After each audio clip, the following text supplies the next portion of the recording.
कथा का पाठ कराने से और ये 101 रुपए से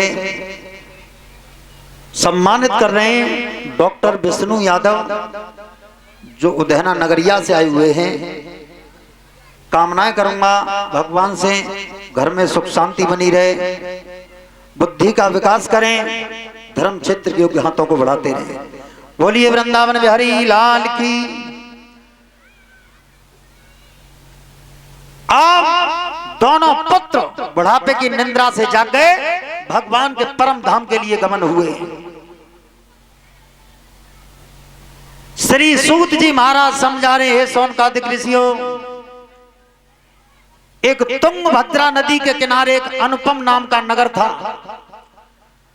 उस नगर में आत्मदेव नाम के एक ब्राह्मण रहा करते थे, जिनकी पत्नी का नाम था धुंधली।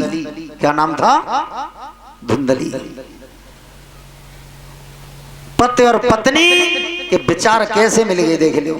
जैसे केला और बेरिया ना हो तो केला और बेरिया में बैर हो चुका है, दुश्मनी हो चुका है, ऐसी दुश्मनी पति पत्नी में। आत्मदेव नाम के ब्राह्मण तो बहुत शील स्वभाव के, लेकिन पत्नी बहुत बुरी करकसा नारी थी। करकसा नारी थी, घर में कोई संतान पैदा नहीं हुई। तो एक दिन आत्मदेव नाम के ब्राह्मण अर्धरात्रि के समय जंगल में मरने के लिए गए। तो आगे तिजे नारद आ गए। नारद ने कही, कौन है? हाथ जोड़ ले। बाबा मैं हूं, रात के समय का लेवे आयो है जंगल में। बाबा मेरे घर में कोई संतान ना है, और मैंने सुना है कि जिस घर में पुत्र पैदा नहीं होता है वो घर नहीं, वो शमशान की तरह कहलाया जाता है। जिस चिता में कोई दाग देने वाला नहीं होता है वो पुरखा नरक योनि के लिए चला जाता है। बोलिए वृंदावन बिहारी लाल की। भगवत श्रोता इतनी कह के नारद के सामने रोए गए आत्मदेव। अब वो करकसा नारी धुंधली, इतनी करकसा नारी, पुत्र की इच्छा तो कत्ती के मोह लला है जय पैदा, लेकिन ऐसे ना कत्ती नरेश भैया। वो चाहती क्यों डरो मिल जाए तो पाल लू जी, ना कहती मैं पेट ते पैदा है जय चौ कि मैं पेट ते पैदा बहुत दर्द बहुत मुंह पर कहूं ना जा, रोटी पानी खा ना पाऊंगी, पेट बढ़ेगा गांव में डकैती पड़ेगी तो सब बच जाएंगे, मैं बजू ना पाऊंगी। ऐसे ऐसे विचार सोचती थी। भगवत श्रोताओ, आज आत्मदेव नाम के ब्राह्मण जब जंगल में मरने के लिए गए तो नारद ने कहिए मरो मते, मरो मते। एक फल दिया है और फल लेके कहिए ले जाओ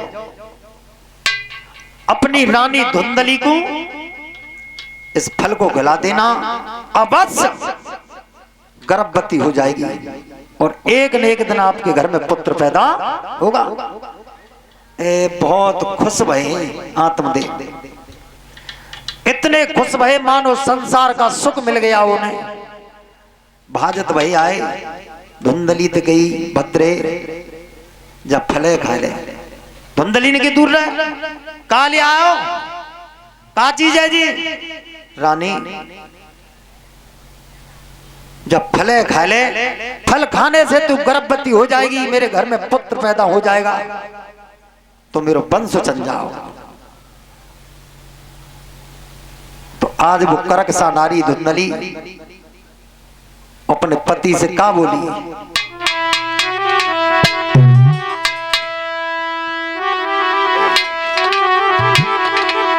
अरे के मैं फल नहीं खाऊंगी, कैसा जन बिना मोती भरी जाऊंगी, मैं फल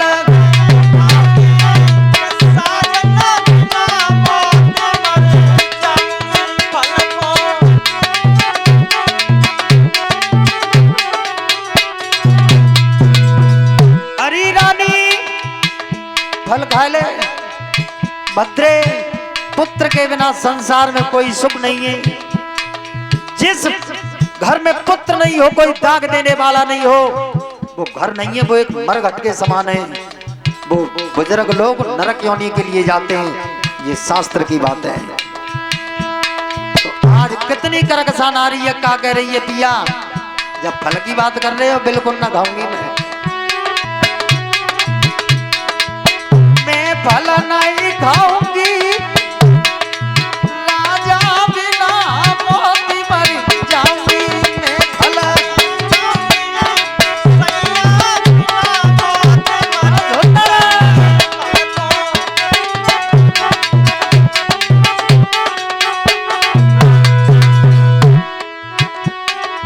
क्या कह रही, फल खावे ती सैया रहे करब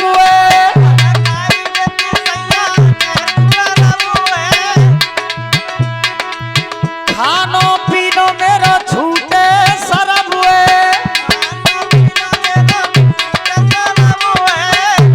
अरे पिया मैं फल खा लूंगी, गर्भवती हो जाऊंगी, शरीर मेरा रोगी हो जाएगा, फिर मैं खाना ना खा पाऊंगी, सब चीज छूट जाई। आत्मदेव बोले देख ले कितनी करकसा नारी है, कितनी मेहनत के बाद में ये फल मिलो, सब का ड्रामा कर रही है घर में। और बोली दिल में घबराऊंगी, साजन बिना मौत मर जाऊंगी रे मैं फल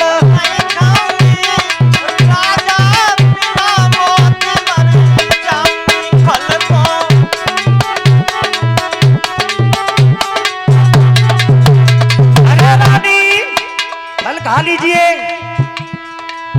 अनेक प्रकार के नाटक कर रही है और क्या कह रही है पिया फल तो खा लूंगी, पर एक बहुत बड़ी भाभी है, बच्चा पेट में आएगा और पैदा हो बतुआ लला तो सबसे पहले बालक की बधाई देवे को आवे, तुम्हें मालूम है नंद ये देख लो बालक पैदा ना भो फल खाओ ना है, तात पहले कहां तक की सोच रही सहपू तक की नंद हुआ करी और क्या कह रही,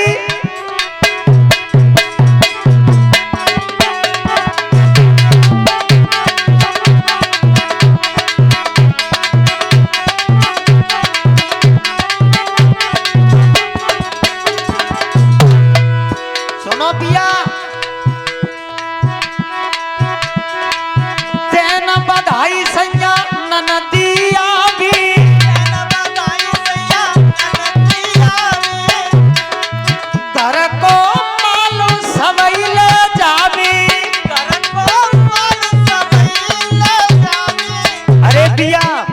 बधाई देवे आवे मेला लागी तो राण नंद आवे तो सबरो माल भले जाए घर में ते फिर का रह जाओ मैं ना खा रही निरधन है जाऊंगी या सबरो लूटी ले जाई तो मोती ज्यादा गरीब को रह जाएगा में अब निरधन है जाऊंगी साजन बिना मोती मर जाऊंगी रे मैं फल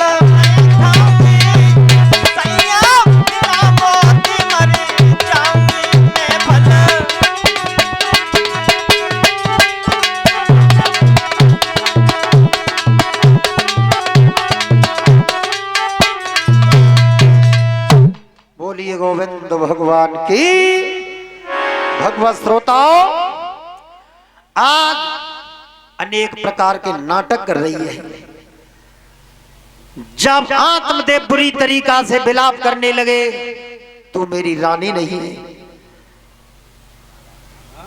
तब कह रही है महाराज लाओ फल। आत्मदेव ने हाथन में फल दे दो धुंधली के में, कई महाराज तुम चले जाओ और मैं खा लूंगी।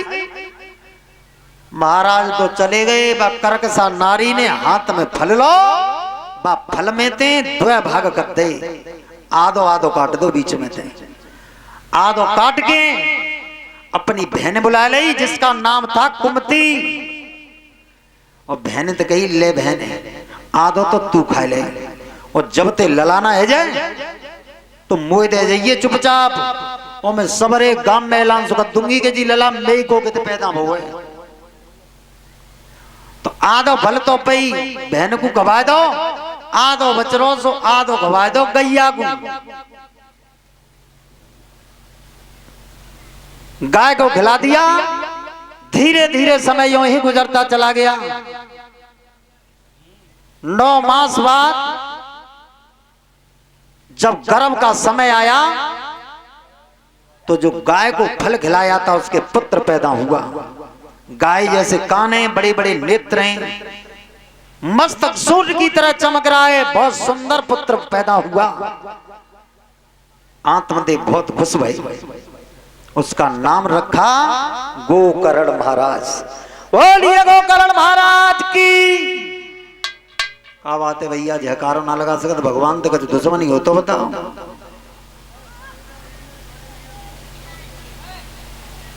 है बाबा होंगा रहिएगा पीछे।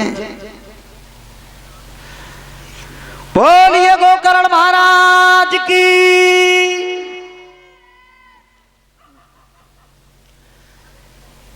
तो देखो भगवान के कीर्तन में ताली और जयकारा बोलने से वाणी पवित्र होती है, ये ध्यान रखना। बड़े भाग्यमान उस्तन पावा सुर दुर्लभ सदग्रंथ ना।